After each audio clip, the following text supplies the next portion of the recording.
Devant l'hôtel du gouverneur, le maire de Saintes savoure sa victoire.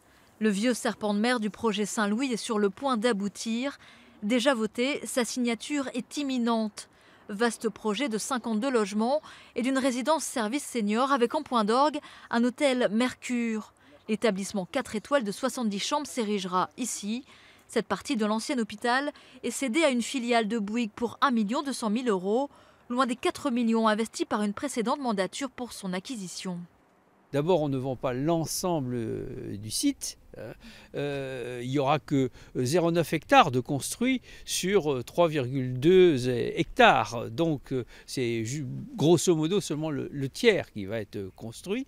Et puis bien sûr, en plus de 10 ans, comme vous pouvez le constater, ce site ne s'est pas amélioré. Et aujourd'hui, on a des contraintes de désamiantage et de déconstruction qui sont très importantes. Bouygues devrait en effet investir 23 millions d'euros dans ce projet faramineux.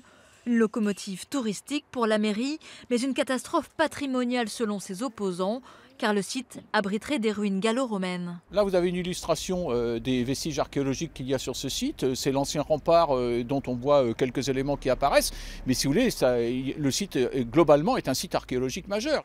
Ici, les restes d'une forteresse du IVe siècle et dessous peut-être des colonnes, des corniches et des fragments de statues antiques. C'est une grossièreté, c'est une faute de goût. À mon sens, imaginez un bâtiment qui va être contemporain à côté de cet édifice. Mais le pire, c'est que ce sont les Saintais qui vont payer 2 500 000 € pour faire les fouilles. D'éventuelles découvertes qui pourraient venir contrecarrer ou tout du moins ralentir les ambitions touristiques de la mairie.